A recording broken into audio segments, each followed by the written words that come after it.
Bonjour à tous. Très heureux encore une nouvelle fois de vous retrouver aujourd'hui sur cet horaire un petit peu inhabituel de 14h30. On a plus souvent l'habitude d'être à 10h30. Aujourd'hui, donc je suis Frédéric Grelier de la société ERM et avec notre partenaire SET.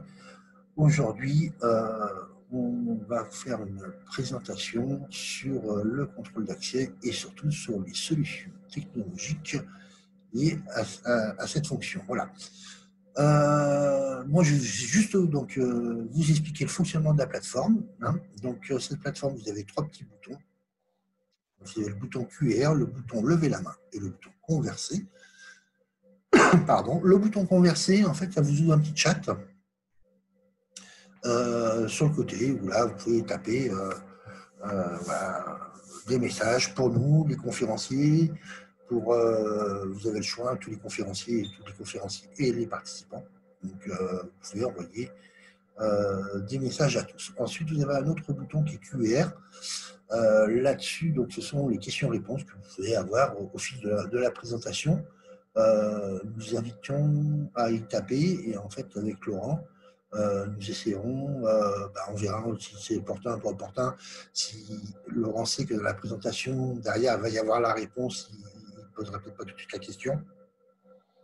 Hein, autrement, nous y reviendrons sur ces questions soit au fil de l'eau, soit en fin de webinaire. Et enfin, vous allez lever la main. Comme je dis toujours, pourquoi pas organiser en fin de séance, en fonction du temps qu'il nous reste, pourquoi pas essayer de partager, on va dire, des questions avec de l'audio.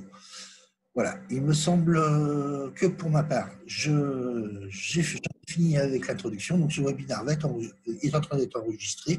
Il est également diffusé sur notre chaîne ERM Live. C'est une chaîne qui regroupe nos autres divisions où on diffuse nos lives. Et ensuite, dès la fin de l'après-midi, voire demain matin, il sera sur notre chaîne YouTube. Voilà. Mais je vous souhaite à tous un très bon webinaire et je vais certainement donner la parole à Laurent, je suppose. Voilà. Oui, bonjour à tous. Merci Fred pour la présentation. Merci à Fred et à la société ERM pour nous permettre de diffuser le webinaire donc, sur le produit SET en tant que partenaire. Donc, le but du jeu aujourd'hui, c'est de vous présenter une démarche autour d'un produit réel, bien entendu, qui est un terminal de contrôle commande que Meryl va vous présenter. L'originalité, c'est qu'on va travailler en duplex entre la Savoie et les Bouches-du-Rhône. Meryl est à la société SET à Marseille. Jackie est chez lui, comme beaucoup d'entre vous et d'entre nous, confinés. Donc, voilà, il va y avoir un relais entre les deux. L'articulation à laquelle on a pensé pour ce produit, c'est justement de montrer comment d'un produit réel didactisé, on arrivait à articuler des phases d'activité pratique de type travaux dirigés, des phases de travaux pratiques et des phases de projet. Donc, c'est pour ça qu'il y aura le relais entre les deux systèmes. Donc, Jackie, comme vous pouvez le voir à l'écran, il a le prototype de la solution. Meryl, qui est à Marseille, a la solution réelle. Ne vous offusquez pas de ce que vous voyez à l'écran. Voilà, c'est pas ça qui est livré. Si jamais c'est le produit est susceptible de vous intéresser. Je pense que dans un premier temps, c'est Meryl qui va prendre la main pour faire la présentation de la solution en partant du produit réel, présenter rapidement sa didactisation. Jackie va prendre le relais sur la partie activité pratique et travaux dirigés. Et Meryl, en fin de séance, va reprendre la main pour la partie projet. Voilà, il me reste juste à vous souhaiter un bon webinaire à tous. J'animerai les côtés questions-réponses. Donc, certaines, je répondrai en direct par texte ou sinon, quand plusieurs questions se regroupent autour d'un même sujet, on coupera à un moment donné peut-être les interventions de chacun pour pouvoir poser des questions. Bon webinaire à tous et je vous laisse la main, Jackie et Meryl. À vous. Bon, eh bien, bonjour à toutes et à tous. Je bascule rapidement pour vous saluer de visu. Donc là, comme l'a dit Laurent, je suis en Savoie, confiné dans mon séjour. Bon, je ne suis pas très malheureux, rassurez-vous. Et donc là, je ferai une co-animation avec Meryl depuis Marseille, comme ça a été indiqué. Donc, comme l'a dit Laurent, ce que vous voyez à l'écran, ce sont mes cartes, on va dire, prototypes qui me permettent de développer des activités. l'ensemble étant sur Marseille. Et je laisse justement la parole à Meryl qui va enchaîner. Bonjour à tous. Alors, Jackie, est-ce que tu peux départager, s'il te plaît, ton écran? Pardon? Est-ce que tu peux enlever le partage de ton écran, s'il te plaît? Alors, attends, il faut que je retrouve où c'est.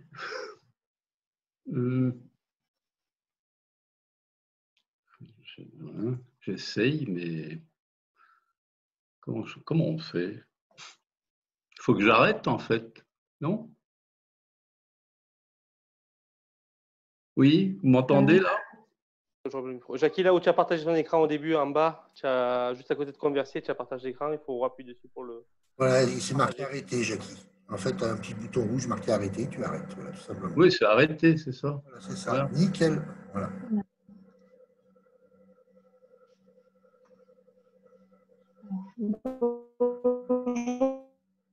Je vous dis aussi Voilà. bonjour de vive voix et vous me voyez, comme ça vous savez qui parler. Donc, Meryl, je suis donc chez SET, donc je vais vous présenter donc l'Access Lab. Hop, voilà. Donc ça c'est le produit que l'on a didactisé. Donc je vais vous présenter aujourd'hui donc l'Access Lab, donc qui permet d'investiguer donc le contrôle d'accès électronique.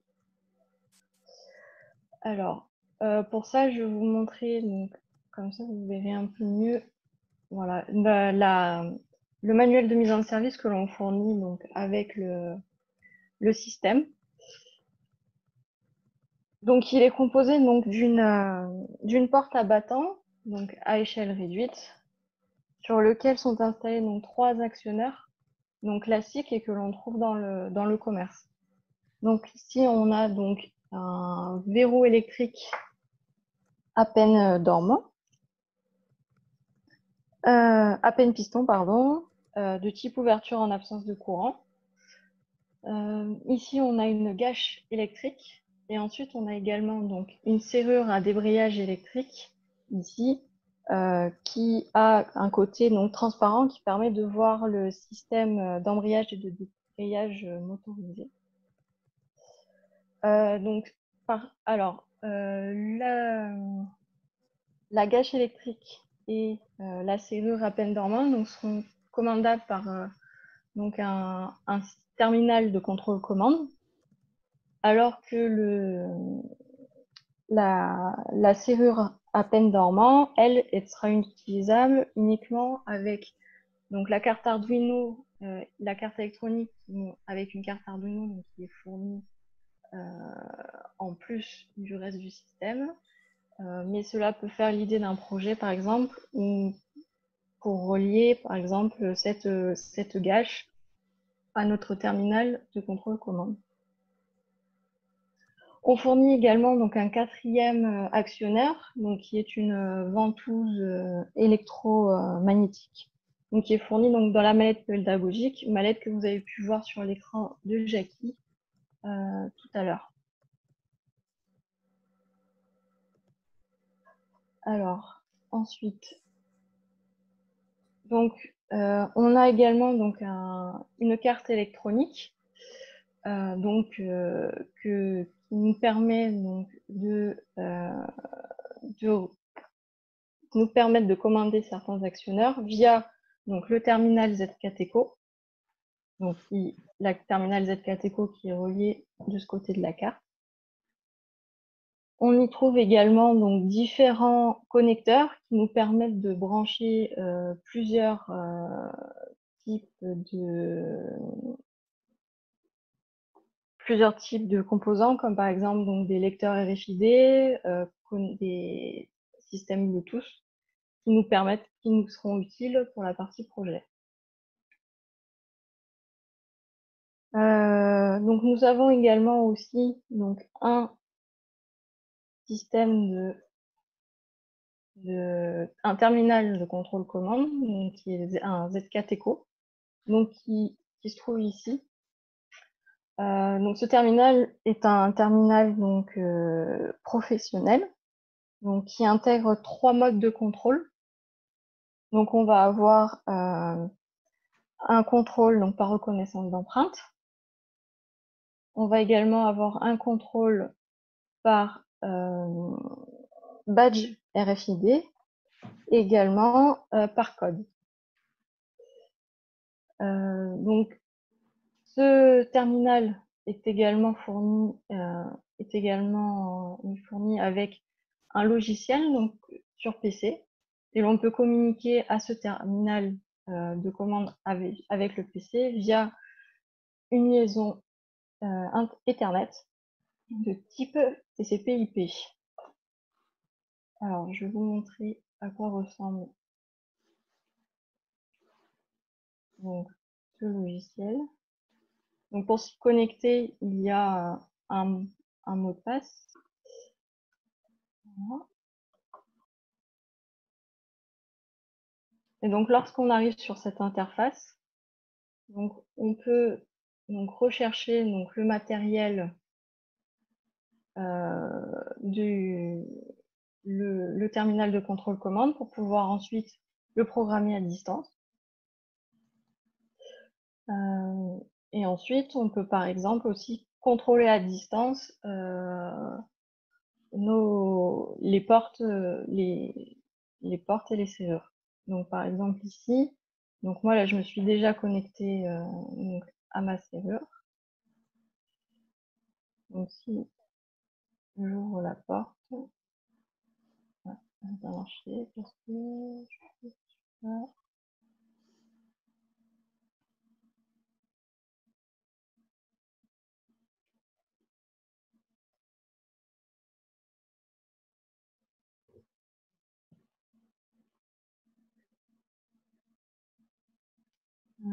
Je ne suis pas connectée exactement. Donc vous pouvez ouvrir à distance donc les portes, voilà. Vous pouvez également donc créer à distance donc des accès au personnel et vous avez aussi la possibilité de créer différents types d'accès utilisateurs, d'accès type utilisateur. Donc on peut le faire via donc, le logiciel, mais nous pouvons également le faire directement sur le terminal. Donc par exemple sur le terminal ici, vous allez voir donc ici au niveau de user role, donc on peut choisir un type d'utilisateur normal ou un type d'utilisateur de type administrateur. Ensuite, on voit qu'on a différents types de contrôle d'accès. Donc comme je vous ai dit tout à l'heure, la reconnaissance d'empreinte par badge RFID, par mot de passe. Alors l'avantage de ce type de terminal contrôle commande, c'est également qu'on peut choisir le niveau de sécurité. C'est-à-dire qu'un utilisateur peut très bien n'avoir à ne présenter que son badge ou devoir présenter son badge puis taper son mot de passe ou les trois ou juste la reconnaissance d'empreinte.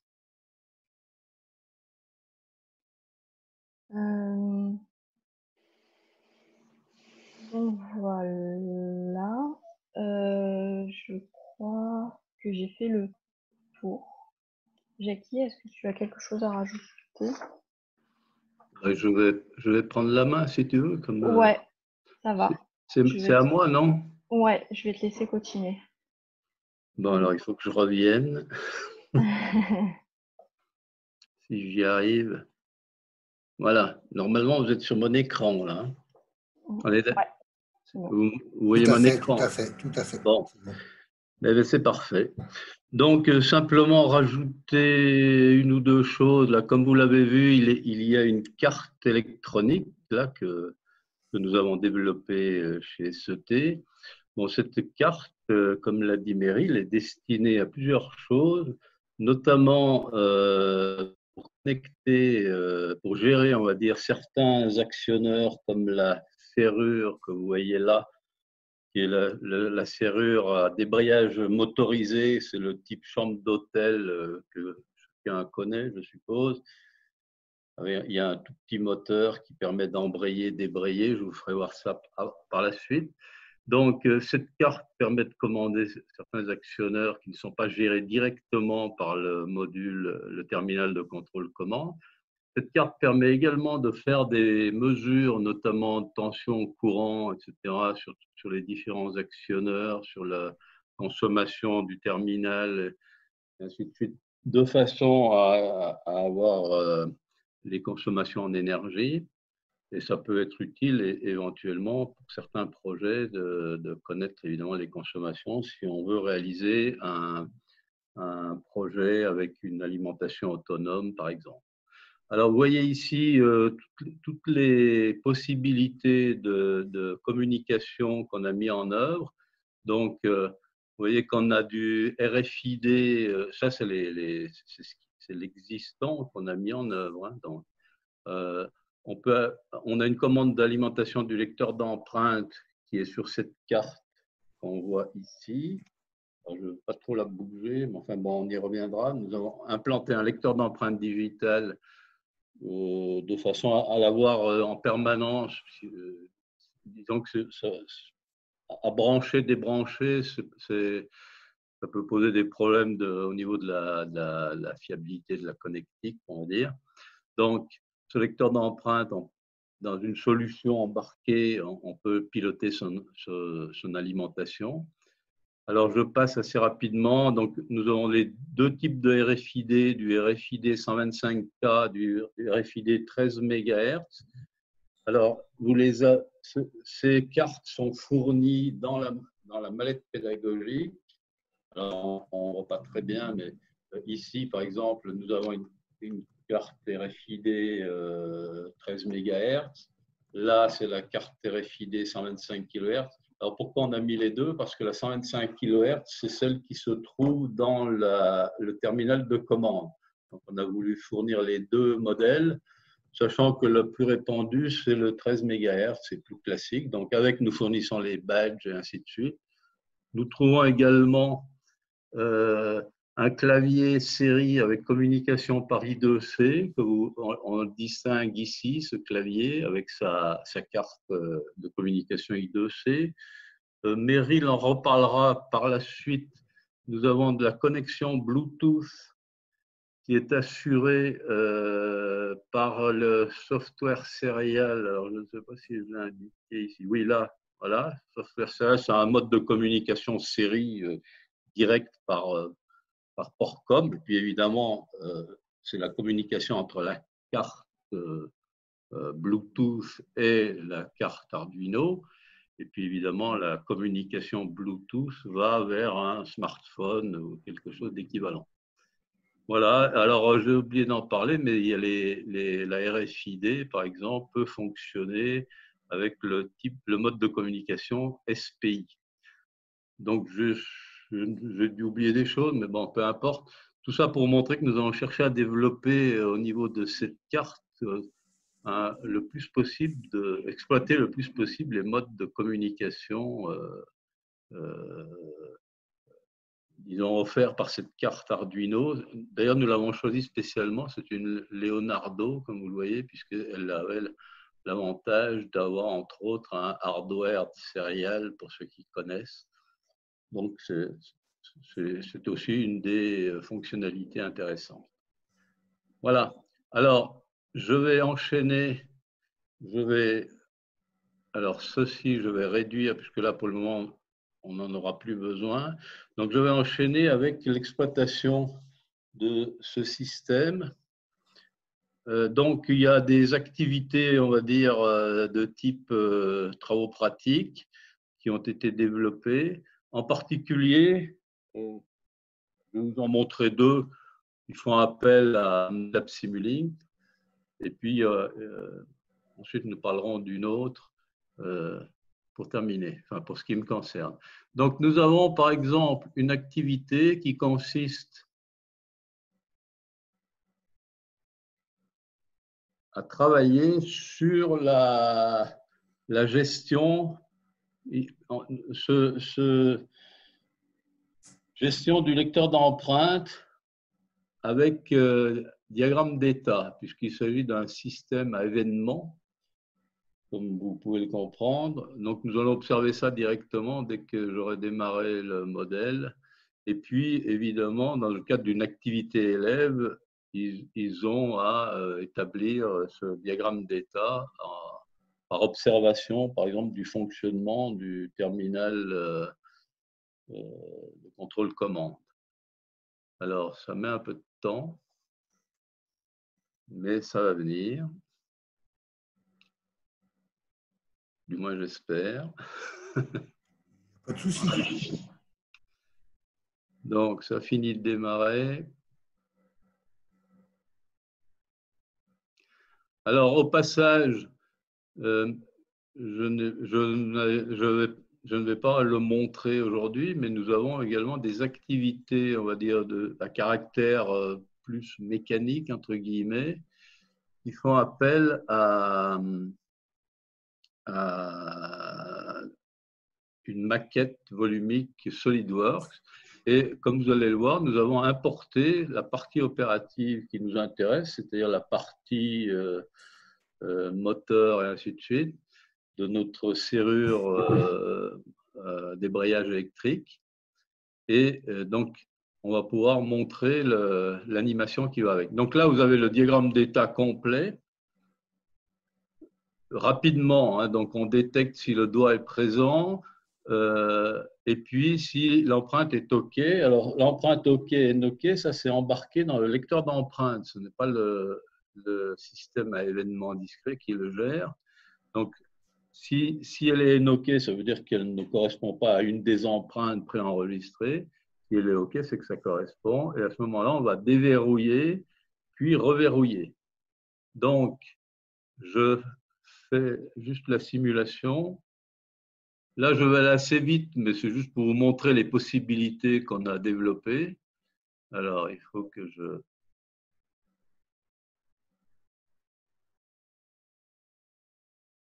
Voilà, là, j'ai lancé.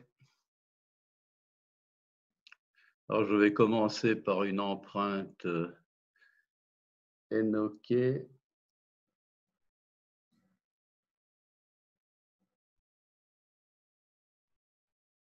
Voilà, je vais me remettre comme. Alors, j'espère que. Voilà. Alors, là, on est en position initiale. J'ai une empreinte NOK. Je viens poser le doigt, donc je simule ça par un double clic là. Il y a alimentation du lecteur d'empreinte. Comme l'empreinte n'est pas OK, ça, comme je vous l'ai dit, c'est le lecteur d'empreinte qui le gère directement et qui envoie l'information. Ensuite, on va passer en empreinte OK. Et à ce moment-là,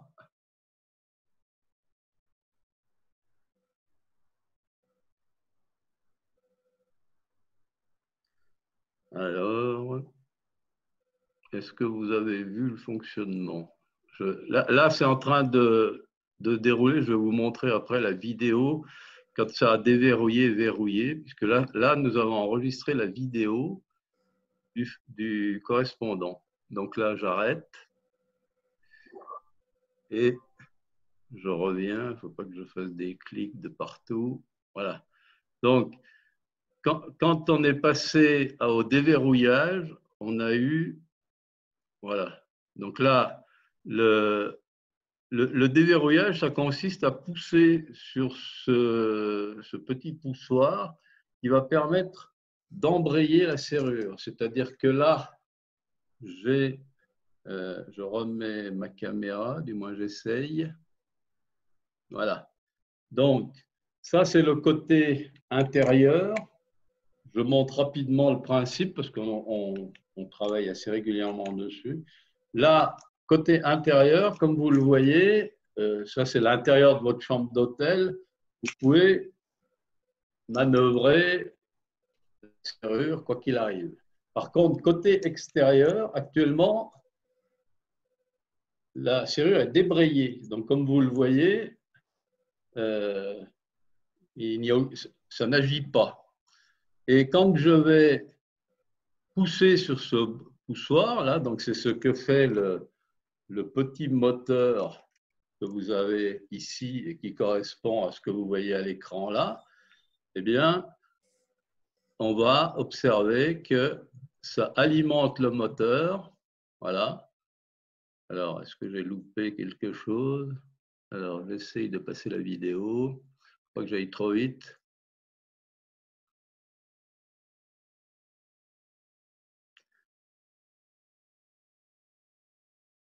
Parce que ça dure une fraction de seconde, hein, l'alimentation. On attend 3 secondes et on réalimente le moteur dans l'autre sens pour redébrayer.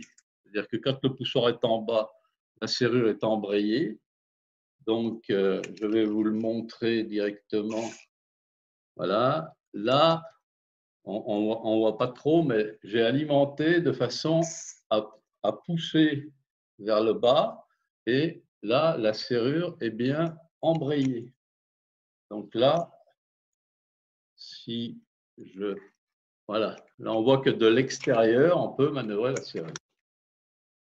Voilà. Et quand je réalimente le moteur dans l'autre sens, ce que je viens de faire, évidemment, la serrure est débrayée, donc je ne peux pas entrer dans le local.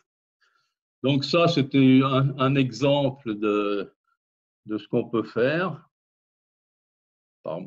au niveau gestion de cette serrure à débrayage par moteur. Débrayage. Alors, j'ai une autre activité que je voulais vous proposer. Donc, évidemment, en liaison avec ça, comme je vous l'ai dit, il y a des activités autour de la maquette volumique qui sont prévues. Bon, ça aurait été un peu long de tout détailler, donc je vais. Alors, attendez, voilà. Je vais revenir à la suite de ce que je comptais vous montrer. Donc, nous avons ici, par exemple, une activité qui permet de modéliser justement, c'est toujours en lien avec cette serrure chambre d'hôtel, ça permet de modéliser le fonctionnement du moteur. En fait, la question, par exemple, ça va être d'évaluer les énergies nécessaires pour commander ce moteur. Tout ça, par exemple, comme je vous le dis tout à l'heure, dans l'objectif d'un travail sur projet, en liaison avec ça. Donc, on va faire, par exemple, un relevé. Alors ça c'est une démarche possible, hein. Il y en a d'autres, évidemment. C'est-à-dire que cette démarche-là, on pourrait demander à l'élève de la gérer directement dans le cadre d'un projet.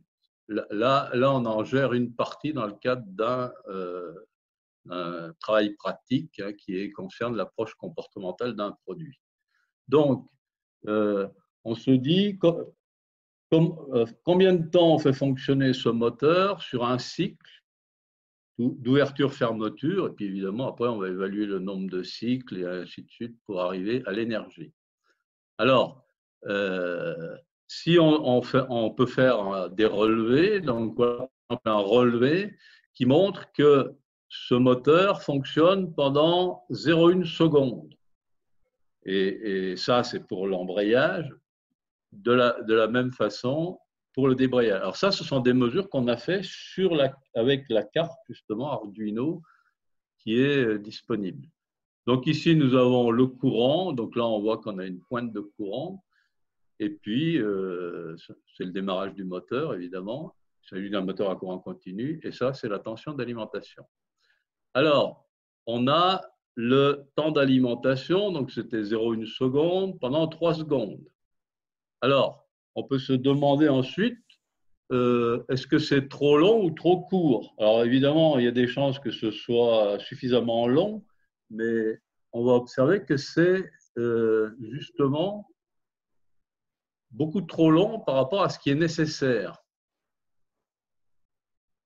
Alors, on a une vidéo. Alors, on a fait une vidéo spécialement. Il faut que je retrouve, voilà. Alors, cette vidéo, c'est une vidéo du fonctionnement du mécanisme qu'on a fait faire par un laboratoire spécialisé, justement, qui est dans ma région d'ailleurs.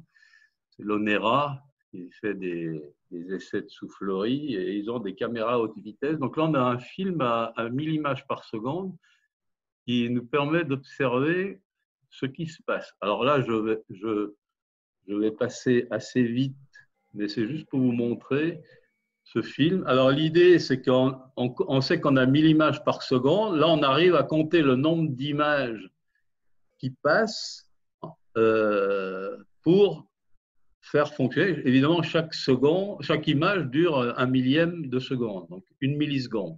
Alors, bon, j'arrête là. Si on a bien compté, on s'aperçoit qu'on est à, il faut faire 2,5 tours et ça dure 27 images. Alors évidemment, les élèves peuvent faire ça, hein, puisqu'on fournit le film. Donc, et on s'aperçoit en fait, là je fais défiler, vous voyez, là je pousse le poussoir et ça dure, comme je vous l'ai dit, 27 images. Et ensuite, on continue à alimenter. Autrement dit, on peut déjà constater qu'on alimente pendant pas mal de temps pour rien. C'est le vrai fonctionnement du produit. Donc, comme je vous l'ai dit, pour optimiser une solution, c'est là qu'on va pouvoir réfléchir à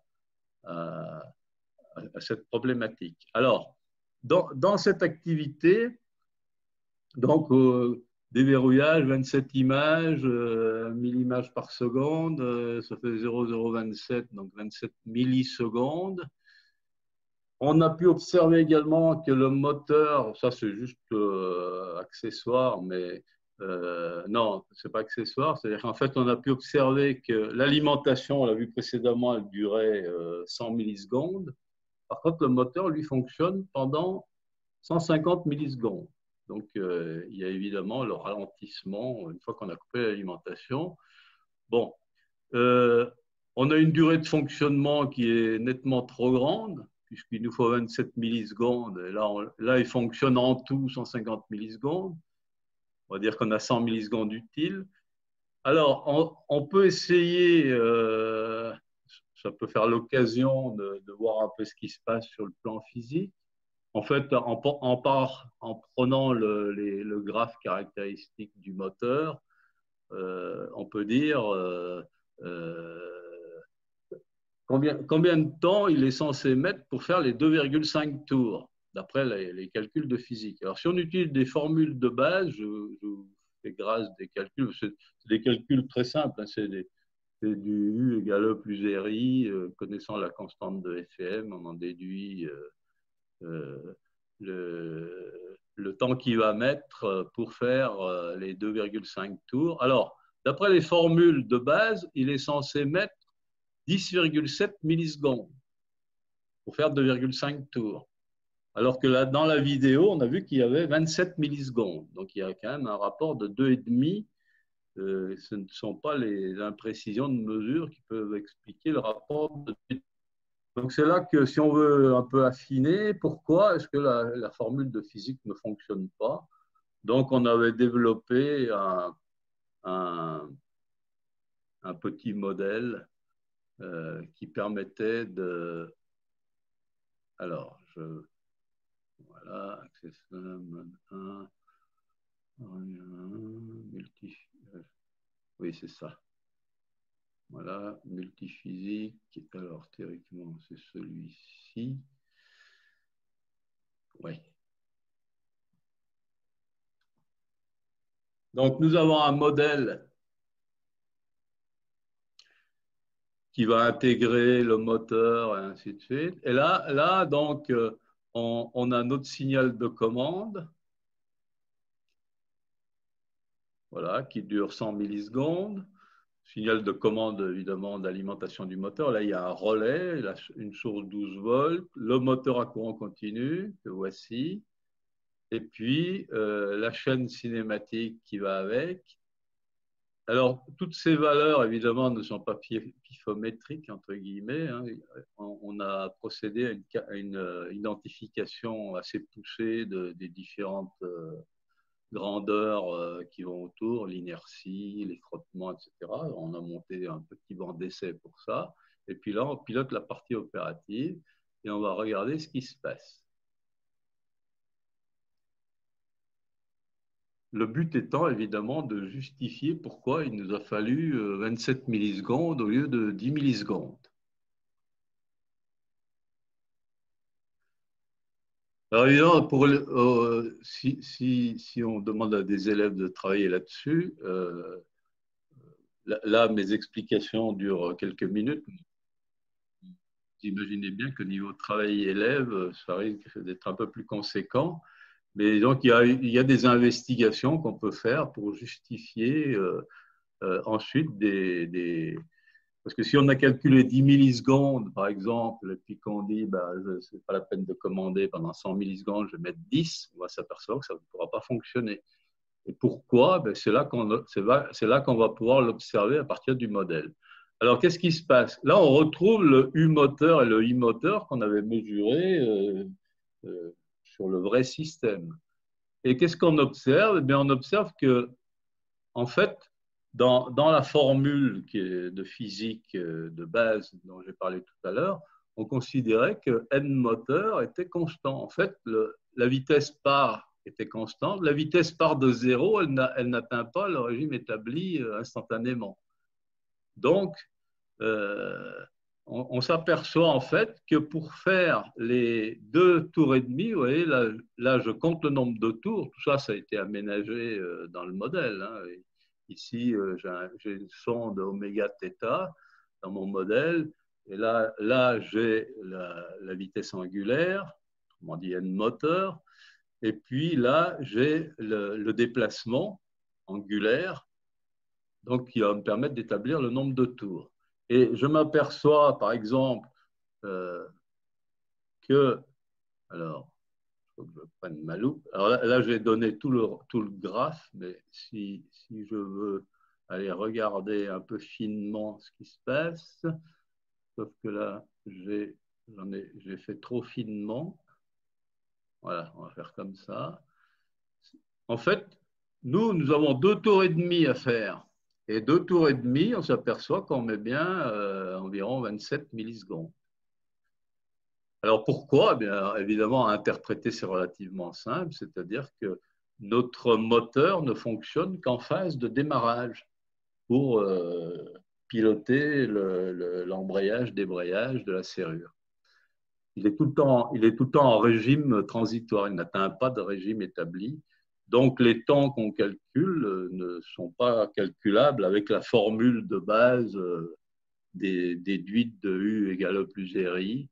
Là, il faut aller chercher plus avant avec les équations différentielles qui vont caractériser le temps pour atteindre telle ou telle vitesse et qui tiennent compte, évidemment, entre autres, de l'inertie du système. Si, par exemple, et puis là, juste pour finir sur cette observation, on voit bien que N moteur ne tombe pas à 0, la vitesse moteur ne tombe pas à 0 instantanément.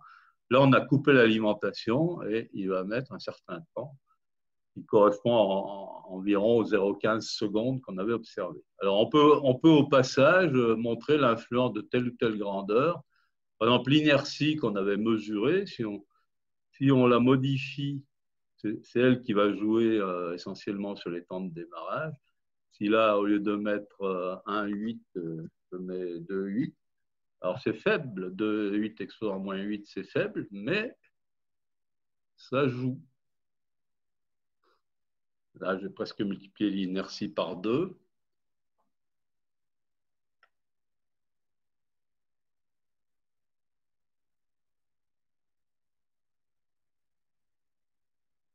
Voilà. Et donc là, on voit évidemment que le ralentissement est beaucoup plus long. Alors, au niveau montée en vitesse, je ne sais pas. Là, j'ai fait ça un peu, ça devrait jouer, mais pas forcément tant que ça. Si, ça joue quand même. Vous voyez, pour faire 2,5 tours, on n'est plus à 27 millisecondes, mais on est à 30 et 33. Donc voilà, là c'est un exemple également d'exploitation de modèles pour en déduire certaines caractéristiques de fonctionnement. Donc, partant de là, on saura que notre moteur, si on veut le faire fonctionner correctement, il faudra l'alimenter au moins 27 millisecondes. Enfin, si on considère qu'on ne fait que la phase, on va dire, active, pendant laquelle le moteur est alimenté. Si on prend un peu de marge, on peut faire 35-40 millisecondes. Autrement dit, on peut réduire la durée d'alimentation du moteur, tout ça dans l'optique, comme je vous l'ai dit, d'une solution en alimentation autonome sur pile ou sur batterie, qui fait d'ailleurs l'objet d'un petit cahier des charges de projet. Voilà, donc là-dessus,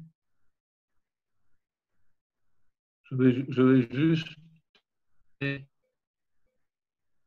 Alors, je ne ferme pas MATLAB. Donc, j'ai indiqué là l'approche énergétique, évidemment. Donc, les élèves, on peut leur demander au passage de mettre en place le moyen de mesurer l'énergie sur le modèle. Alors, évidemment, on peut aussi ensuite l'envisager sur le réel, partant d'un applicatif Arduino, puisqu'on a la tension courant, on peut aller chercher l'énergie qui correspond. Voilà, alors ça c'était une autre activité. J'ai une troisième activité à vous proposer, alors qui concerne les empreintes digitales, puisque c'est un élément qui est assez important dans notre produit, là, puisque c'est un des moyens de contrôle. Et sur les empreintes digitales, on trouve pas mal de littérature. Et là, on peut faire investiguer les élèves, toujours dans l'idée d'un projet pour voir comment on gère ce traitement d'empreintes digitales. Il y a par exemple des applicatifs sous MATLAB qui sont tout faits et qui sont disponibles d'ailleurs, et puis qu'on nous fournissons parce que nous les avons un peu adaptés à notre produit là. Donc rapidement comment c'est fait, et puis comme je l'ai dit, au niveau élève, ils peuvent exploiter toutes ces indications pour reprendre des fonctions qui existent déjà dans le traitement fait par MATLAB. Donc, comment se passe la lecture d'empreintes digitales? Donc, on a une première phase qui s'appelle l'enrôlement. Donc, enroll en anglais. Donc, on met le doigt sur le lecteur d'empreintes. Il y a une photographie qui est faite sous forme d'image numérique. Ce sont des pixels en niveau de gris, nous verrons ça ensuite. Le traitement de cette image pour en extraire les minuties, c'est-à-dire les caractéristiques graphiques spécifiques de chaque empreinte. Alors, il existe deux types de minuties qu'on reverra, qu'on voit ici, c'est-à-dire que une minutie, c'est soit une terminaison, autrement dit une vallée qui se termine, ou une bifurcation. Et puis, cette minutie est caractérisée également par sa position et son angle, ou ses angles, si c'est une bifurcation, ses angles d'orientation, sa position dans l'espace, évidemment, puisque pour empreinte, il faut connaître où est chaque minutie, quel type de minutie on a, où elles sont et avec quel angle. Ensuite, la deuxième phase, une fois qu'on a une empreinte enrôlée, on fait la recherche de correspondance, ça s'appelle le matching. ça a été francisé, matché, on l'entend assez souvent, donc notamment en parlant d'ADN ou de choses comme ça. Donc le matching avec d'autres empreintes mémorisées et évidemment le matching, sauf si c'est exactement la même empreinte, le matching est rarement de 100%. Donc il y a ce qu'on appelle un indice de corrélation, un niveau de corrélation ou un score de corrélation entre les empreintes. Et puis on peut définir un seuil, puisque même si on a enrôlé notre empreinte, la semaine d'après, l'état des doigts n'est pas exactement le même, et ainsi de suite. Donc, si on cherche à chaque fois un score de 100%, ça peut ne pas fonctionner vraiment bien. Donc, on peut définir ce qu'on appelle un score, par exemple de 0,7, et on considère qu'au-dessus de ce score, il s'agit de la même empreinte, et au-dessous, non. Alors voilà le détail de la chose. Donc ici, il y a un L dans mon texte. Voilà. Le détail de la chose, on a les différentes étapes de l'enrôlement. Donc là, vous avez la photo. Alors évidemment, il ne s'agit pas de faire une photo avec le smartphone. Hein. C'est un lecteur particulier qui émet une lumière particulière avec un certain angle, ainsi de suite. Donc ça, c'est la photo du lecteur d'empreinte. Vous avez la binarisation. Donc là, on avait des niveaux de gris. Là, on passe en binaire. Ça s'appelle comme ça parce que c'est de la binarisation. Là, on n'a plus que du noir et blanc, pour faire simple. Donc les crêtes sont en noir et les creux sont en blanc. C'est comme ça. Ensuite, on a l'affinage. Alors là, c'est un peu, bon, on voit à peu près. L'affinage, ça consiste à réduire toutes les crêtes, qui pouvaient être plus ou moins larges, à la taille avec une largeur d'1 pixel, pour pouvoir faire l'analyse par la suite. Donc tout ce qui est terminaison, bifurcation, ne fera que 1 pixel de large. Voilà, donc la quatrième étape, le type, la position des minuties. Alors là, on voit qu'évidemment, sur le pourtour, il faut bien que ça s'arrête. Le lecteur d'empreinte ne fait pas le tour du doigt, évidemment. Donc, on a plein de minuties, en fait, qui n'en sont pas. Donc, on a la définition de ce qu'on appelle the region of interest. Donc, on élimine, entre autres, tout ce qui est périphérique, par exemple. Et puis là, vous avez, alors là, j'ai grossi. Là, on voit, par exemple, une terminaison avec on voit un petit trait qui représente l'angle. On a, alors ça, c'est en rouge. Là, on voit une bifurcation avec 3 petits traits qui correspondent chacune à un angle, et ainsi de suite. Voilà. Et puis, pour faire l'archivage de tout ça, généralement, on n'a pas besoin d'archiver des photos, enfin des choses dans ce goût-là. On va traduire tout ça en fichier texte avec les terminaisons, donc avec les coordonnées géographiques de la terminaison, de l'angle. Et pour les bifurcations, on a les coordonnées, chacun des 3 angles correspondant évidemment à la bifurcation, puisque la bifurcation, dans les empreintes digitales, c'est 3 traits, hein, 3 crêtes. Et on n'a pas 4 ou 5 crêtes sur une bifurcation dans les empreintes digitales, du moins à ma connaissance. Voilà. Donc, tout ça peut se faire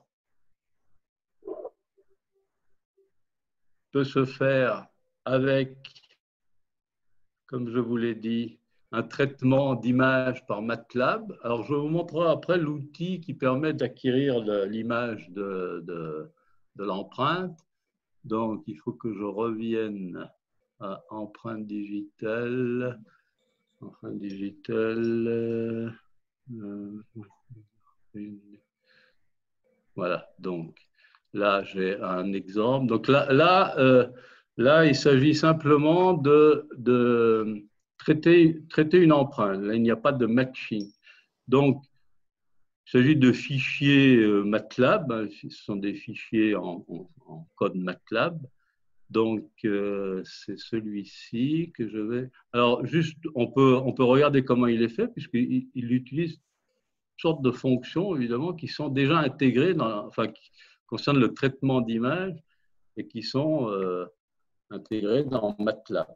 Donc là, comme je vous l'ai dit, ce n'est pas moi qui les ai écrites, hein, on les a aménagées pour certaines choses. Donc voilà, on utilise toutes sortes de fonctions, voilà. Alors, on reconnaît certaines commandes. Alors, qu'est-ce qu'on reconnaît? Voilà. Ça permet de… Skeleton, c'est le squelette. Hein, c'est normalement la… Ah non, c'est pas ça. C'est plus loin. Bon, je vous passe le détail parce que c'est relativement long. Enfin, on a toutes sortes de fonctions qu'on peut analyser. C'est expliqué d'ailleurs. Donc là, je vous fais un run pour vous montrer en quoi comment va fonctionner alors, on charge une image, par exemple. Alors là, vous avez le doigt factice, j'en reparlerai, ça c'est le doigt qu'on vous fournit. Non, je vais vous en parler tout de suite parce que je risque d'oublier. On vous fournit un doigt, je vous le montrer à la caméra rapidement. Non, je vais essayer de le montrer. Non, je n'arrive pas. Donc, on vous fournit un doigt factice, tout ça parce que pour faire de l'enrôlement, il est interdit d'enrôler les empreintes d'élèves, par exemple, ou de récupérer des données, on va dire, génétiques d'élèves. Et donc, on vous fournit un doigt factice qui, évidemment, a des empreintes pour pouvoir faire de l'enrôlement dans le lecteur d'empreintes, par exemple. Évidemment, après, l'élève peut utiliser sa propre empreinte pour comparer avec le doigt factice, mais dans ce cas-là, son empreinte n'est pas enregistrée. Donc voilà pour l'histoire du doigt factice que je vous montrerai par la suite. Donc empreinte, par exemple, là je vais faire le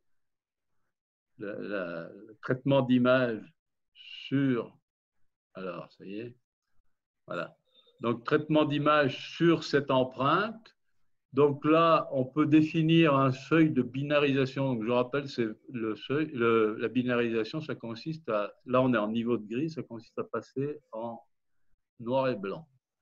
Donc voilà, donc là, vous avez le noir et blanc. Ensuite,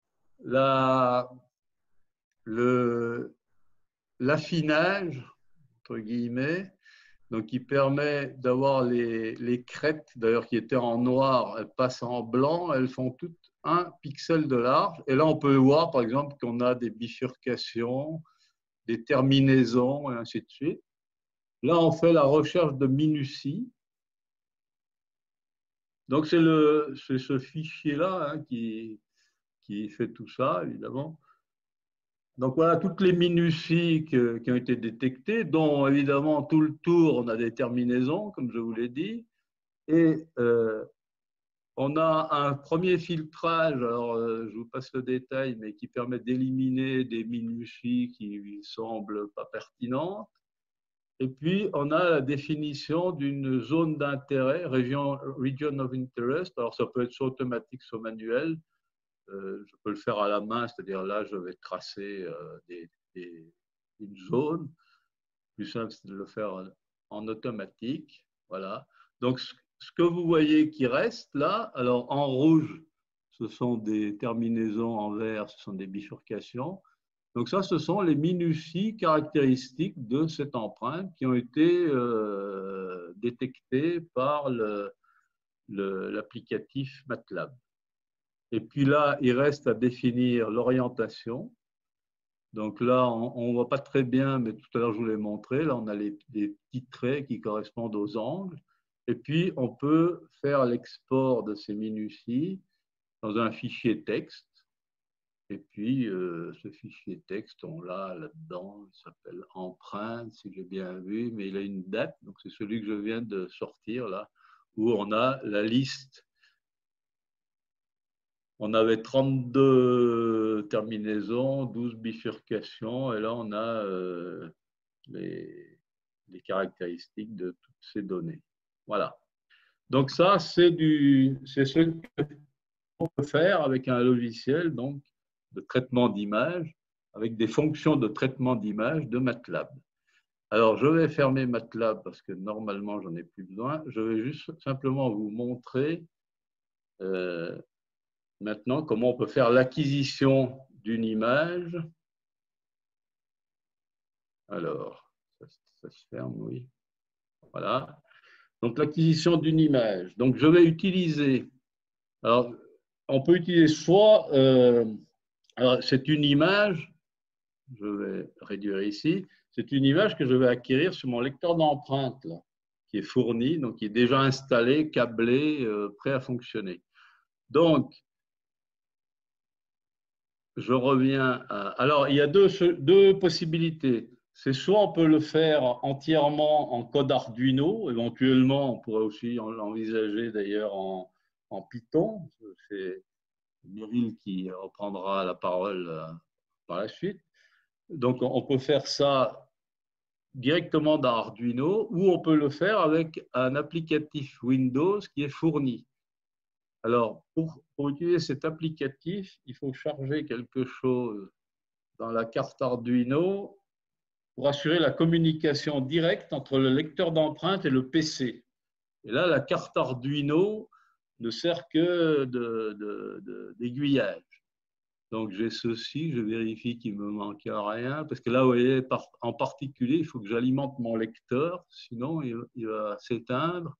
Donc, je téléverse. Alors, je vérifie quand même que je suis bien sur le bon port-com. Ouais. Donc, je vais téléverser. Donc, c'est un applicatif spécial communication directe entre lecteur d'empreintes et le PC. Donc, et ensuite, nous utiliserons l'applicatif Windows qui fait ça. Alors, j'espère que ça va marcher. Théoriquement, ça devrait.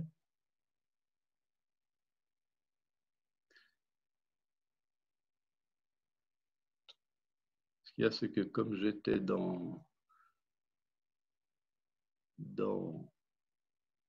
MATLAB précédemment, je ne suis pas sûr que ça fonctionne. Il faut que je le déconnecte parce qu'il s'est connecté à MATLAB. Donc, je vais connecter et connecter pour qu'elle soit reconnue à nouveau. Sinon, MATLAB n'a peut-être pas redonné la main. On est bien.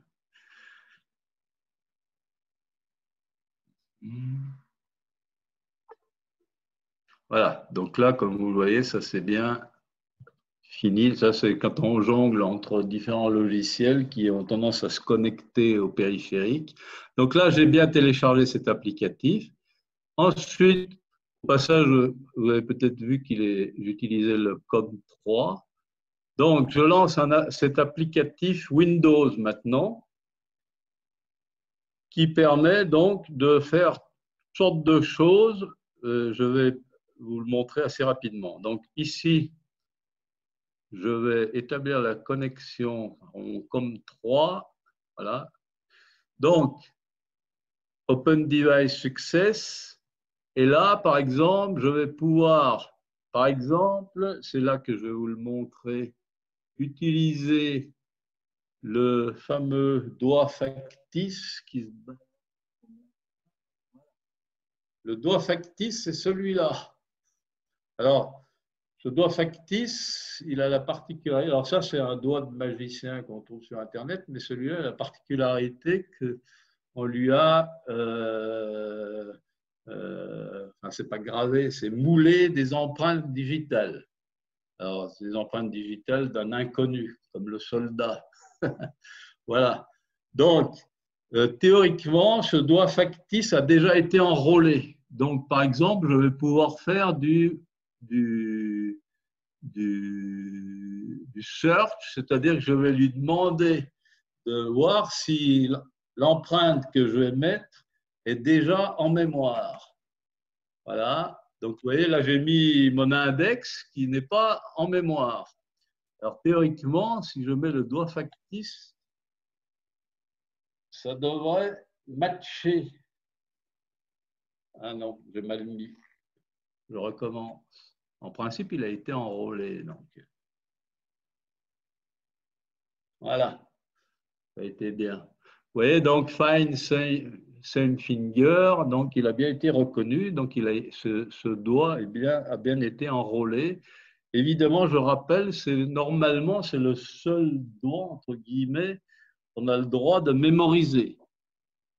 Les données biométriques, interdiction de les mémoriser par la CNIL, sinon on est hors la loi. Voilà. Alors, partant de là, on va pouvoir faire juste rapidement, par exemple, je peux faire de l'enrôlement, donc je peux aller, donc si vous voulez, je vais simplement enrôler un de mes doigts rapidement. Je vais donner une adresse qui n'est pas celle qui est déjà utilisée. Je vais dire la 1. Voilà. Et ici, vous voyez, voilà, je mets mon doigt. Alors, pour un enrôlement, il y a 2 prises d'image. Et là, j'ai demandé Preview. Donc, on voit la tête de mon empreinte digitale. J'espère qu'on ne va pas me la pirater. Donc, il faut refaire la manip. Enfin, de toute façon, ça ne suffira pas. Alors, voilà.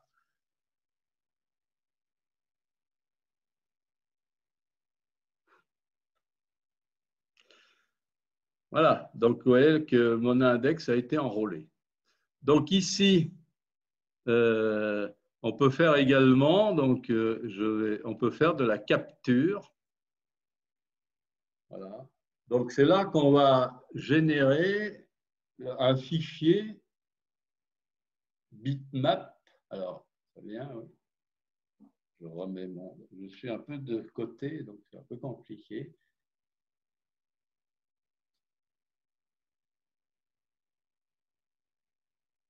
Voilà. Bon, là, j'ai un peu bougé, enfin, peu importe.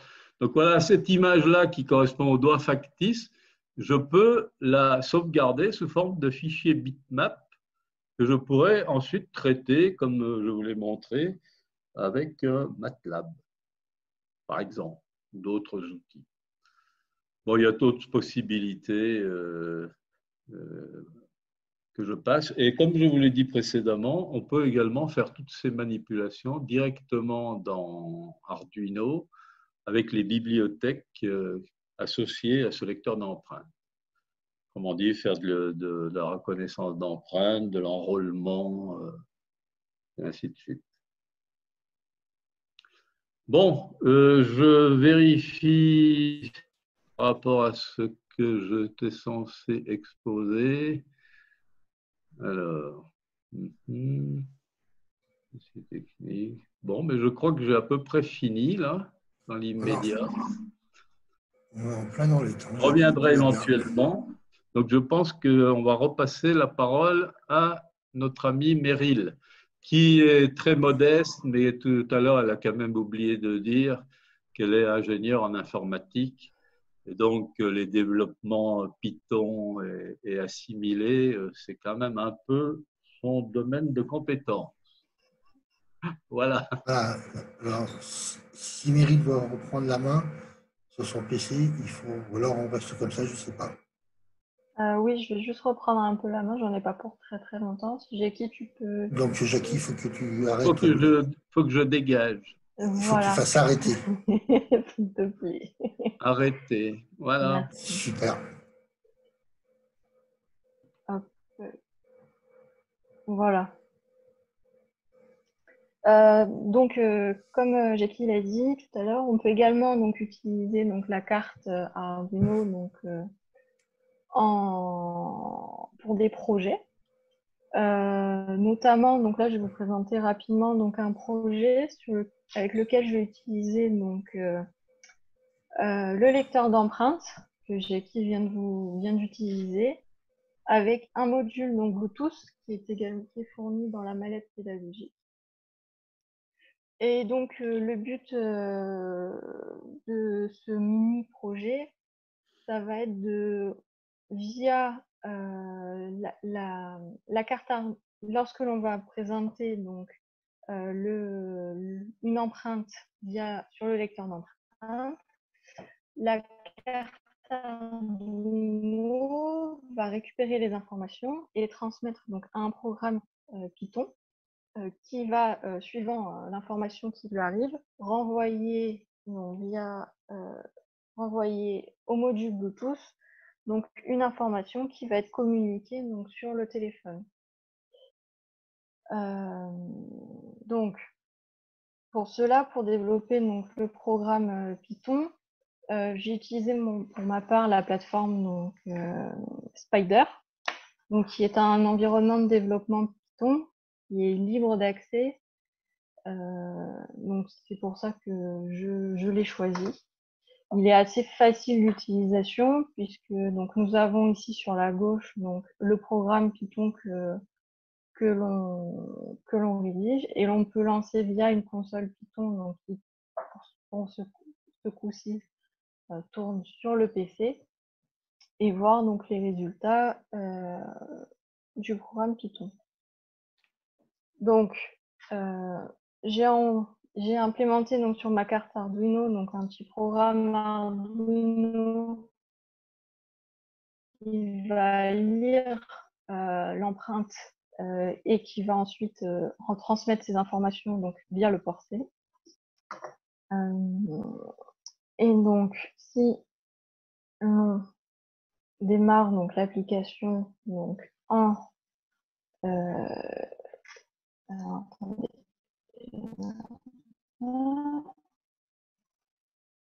On démarre l'application sur Spyder.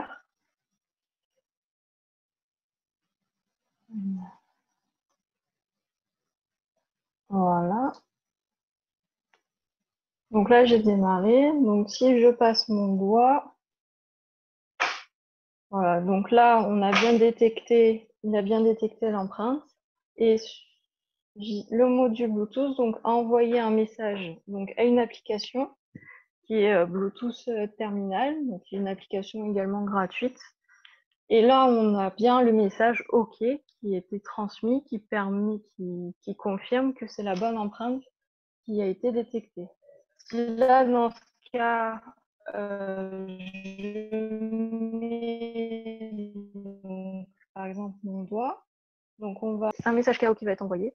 Et sur mon téléphone, je vais avoir un KO aussi qui va être affiché. Donc voilà un exemple, par exemple, de petit projet où on va pouvoir allier donc, le contrôle d'accès et on va allier le contrôle d'accès donc aux technologies connectées comme le Bluetooth et donc rendre ce système d'accès, de contrôle d'accès donc connecté. Donc il y a d'autres modules également qui sont fournis donc dans la mallette pédagogique, donc des badges, des lecteurs de badges RFID et qui peuvent être utilisés donc via des liaisons SPI ou I2C. Et on fournit également donc un clavier qui va permettre de reproduire le clavier que l'on trouve sur le terminal de commande de la Z4Eco qui communique en I2C. Donc après, ces connecteurs ont volontairement été laissés libres d'accès pour pouvoir implémenter d'autres modules que vous pouvez avoir avec vous et qui peuvent permettre ainsi de développer plusieurs types de projets différents. Donc voilà ce que j'avais à dire. Je voulais revenir tout à l'heure, juste 30 secondes, sur la manipulation que j'ai voulu faire au niveau d'ouverture à distance via le logiciel du PC de la Z4Eco. Donc ça n'a effectivement pas fonctionné parce que j'ai dû juste avant le début de ce webinaire changer de réseau pour avoir une connexion plus stable. Et ce qui fait que je n'ai pas changé de réseau également mon terminal de commande. Donc voilà. Voilà. Donc pour ma part, c'est fini. J'ai un petit quelque chose à rajouter. Oui, Jackie. Non, mais je te laisse terminer. Si vous avez des questions aussi, des questions, n'hésitez pas à poser. Hein. Voilà. Bon, juste quelques secondes, là je peux? Oui, bien sûr, bien sûr. Bon, quelques secondes pour revenir sur l'aspect projet. Donc, dont on a parlé. Donc, si on revient sur une solution autonome là, concernant la serrure type chambre d'hôtel, donc nous avons vu la caractérisation du fonctionnement du moteur avec sa consommation et ainsi de suite. Donc, si on veut une solution embarquée, ensuite, il va y avoir une réflexion à faire sur la carte de commande. Donc, il existe des cartes très basse consommation avec un mode sleep, donc endormi, réveillé, donc pour évidemment diminuer la consommation. Et on peut également rajouter de la communication Bluetooth avec une évaluation de toutes ces consommations. Donc tout ça, ça peut faire l'objet d'un projet qui pourrait être intéressant, notamment en fin de première, STI 2D ou autre, ou sur des projets plus conséquents en terminale. Voilà, c'est juste ce que je voulais préciser.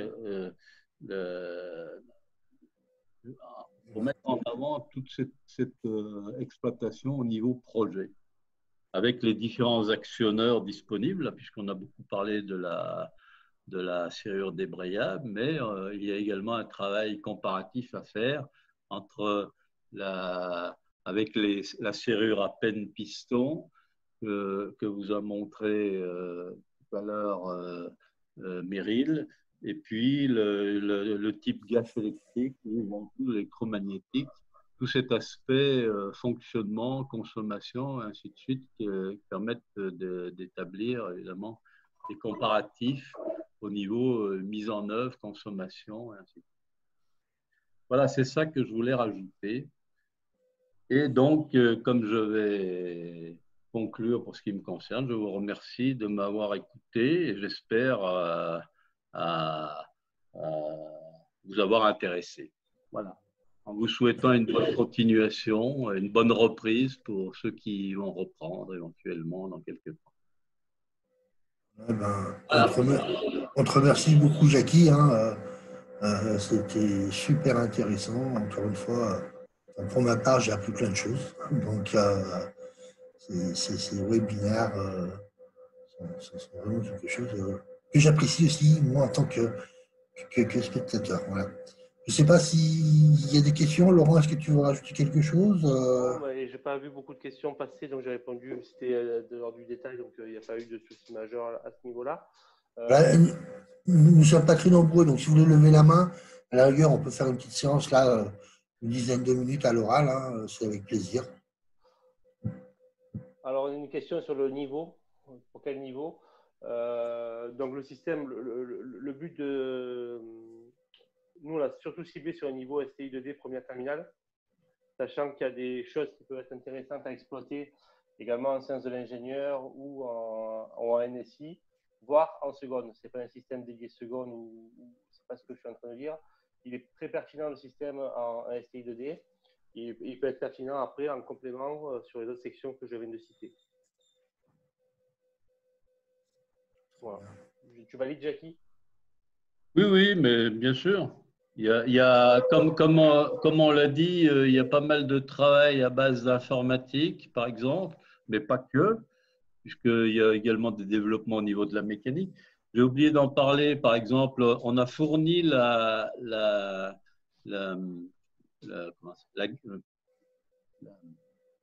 le truc électromagnétique.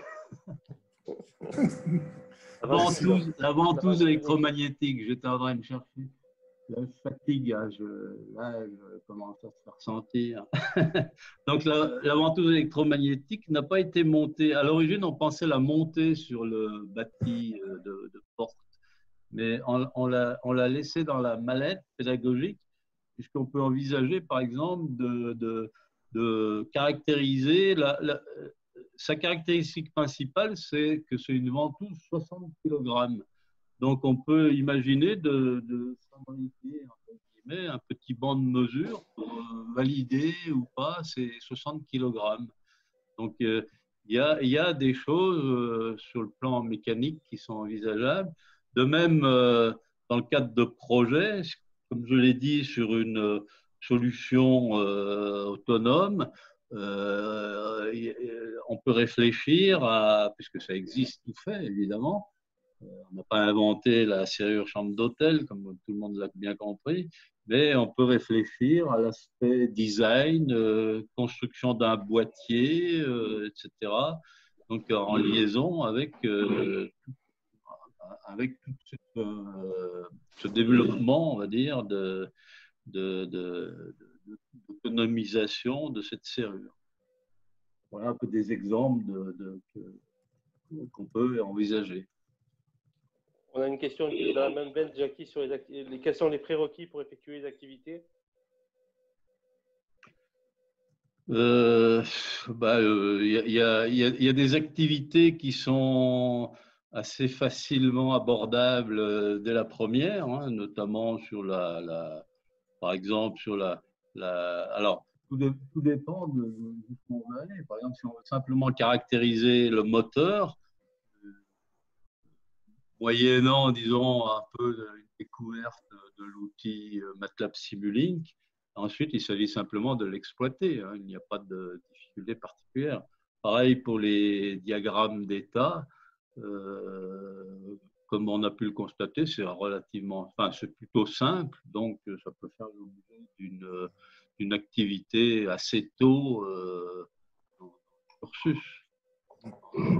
Après, même sur le traitement d'image, pour compléter ça, sur le traitement d'image, c'est au programme des SNT, quelque chose qui pourrait être envisageable également à ce niveau-là. On ne l'a pas traité comme tel, mais on pourrait le faire. On a une question par rapport à l'utilisation de MATLAB. Alors, effectivement, on utilise beaucoup MATLAB. On le voit ici, la richesse de l'outil est importante. On ne fournit pas pour ce produit-là, si je ne dis pas de bêtises, de modèle Scilab, tout simplement parce qu'ils ne nous permettent pas de faire tout ce qu'on a pu faire avec. On l'a vu au niveau de l'intégration de la mécanique sur le diagramme d'état, où on voit tourner la mécanique en direct. Ça, ce n'est pas des choses qu'on sait faire avec Scilab. Donc, ce n'était pas pertinent de refaire des modèles pour une ou deux activités. Comme l'a dit Jackie, au niveau du traitement d'image, on a réexploité des éléments que fournissait MATLAB. Donc, c'est vrai que pour ce produit-là, contrairement à d'autres qu'on a, ou le robot optique, ou le système l'Astrolab, où on peut développer aussi le modèle Scilab quand ça peut être pertinent. Là, pour les activités qu'on a développées, on n'en voyait pas d'intérêt. Donc, pour répondre sur MATLAB, donc c'est vrai que ce n'est pas une solution qui est gratuite, mais c'est quelque chose qui est très abordable. Et donc, je vous invite à vous rapprocher d'Ascension, qui n'a pas pu participer au webinaire aujourd'hui, de chez MathWorks. On peut vous donner ses coordonnées.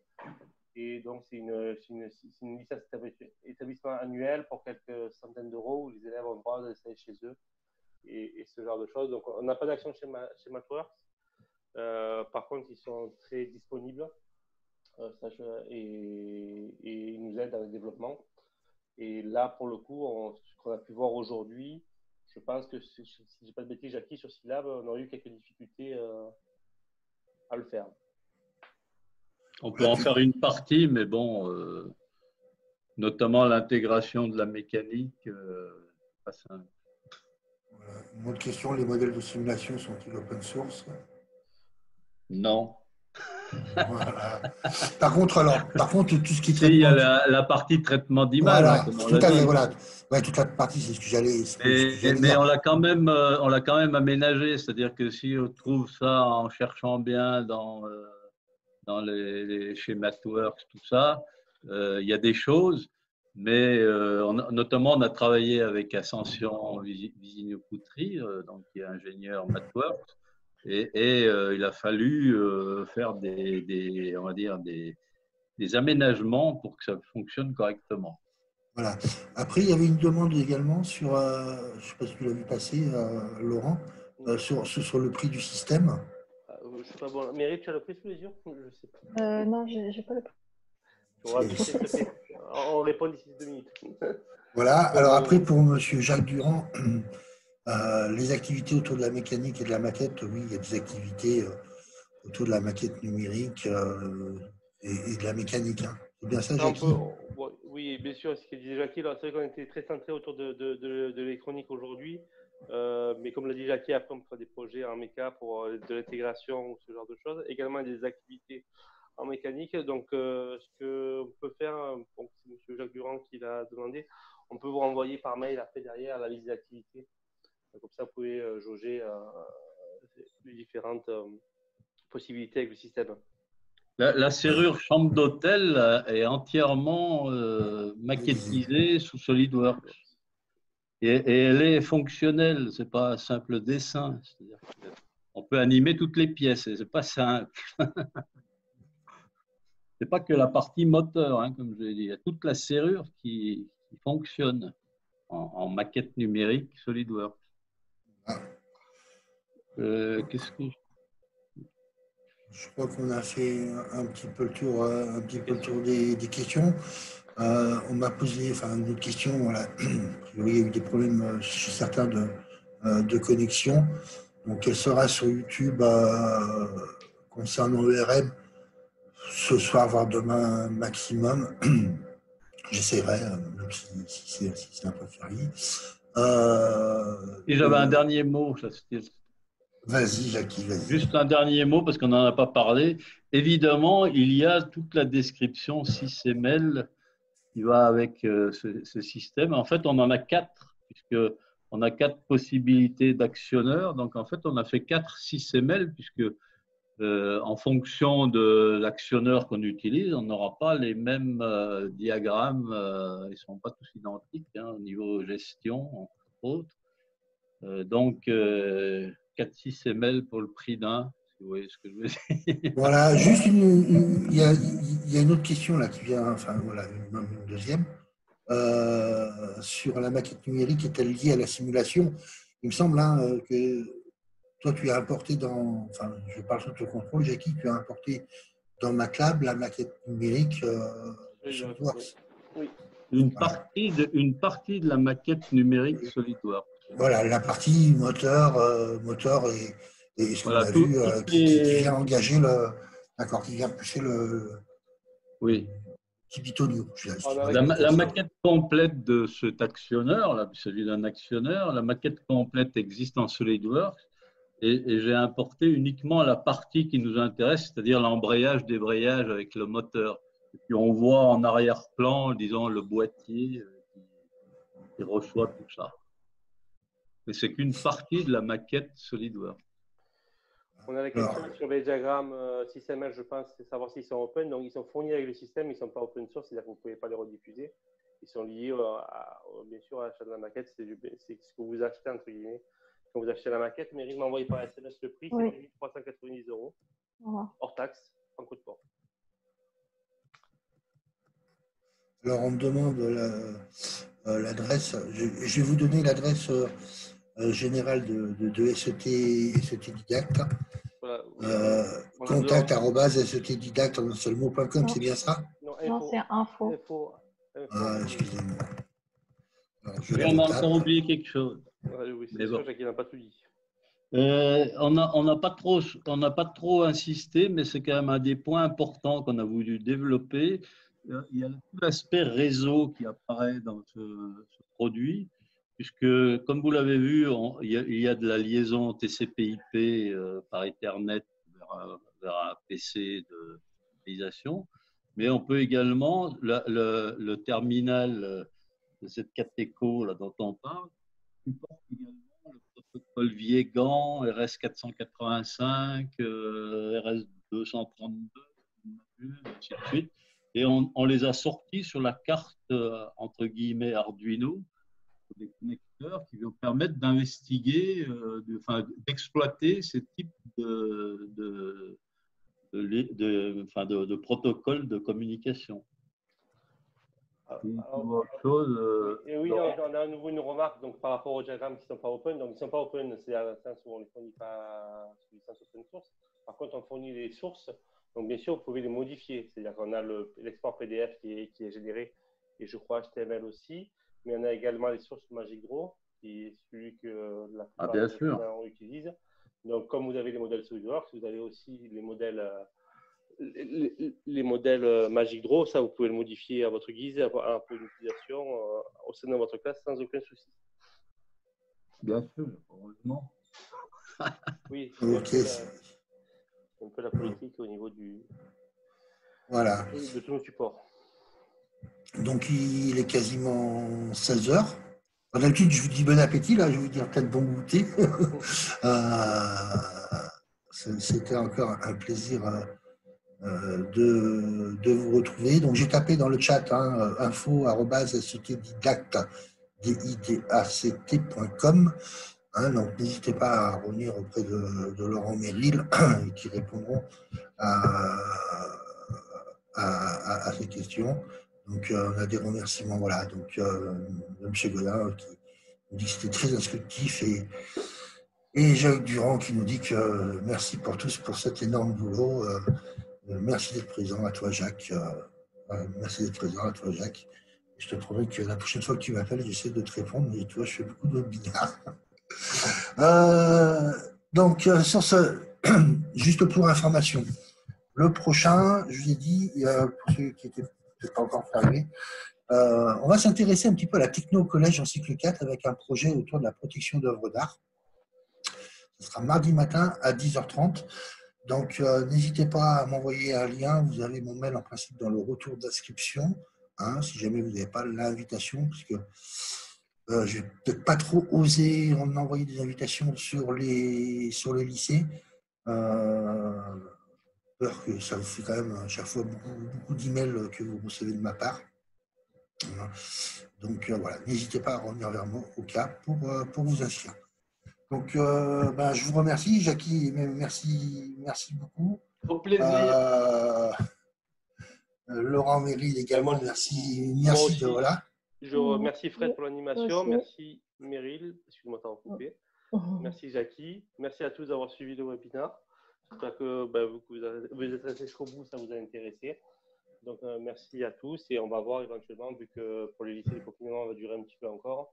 Le confinement, pardon, pas le confinement, ça sera terminé, mais les lycées seront encore fermés, donc d'éventuellement animer encore un ou deux. Voilà. Si vous avez des sujets, n'hésitez pas à nous en faire part. Voilà, exactement, c'est ce que j'allais dire. Si vous avez des sujets que vous aimeriez qu'on aborde, que ce soit chez SCT, que ce soit chez ERM, n'hésitez pas à nous en faire part. Si on a la possibilité, les ressources, on fera vraiment avec plaisir. Voilà. Et voilà, donc tout est dit. Merci à tous et à bientôt. Merci à tous, à bientôt. Au revoir. Merci à tous. Au revoir. Au revoir.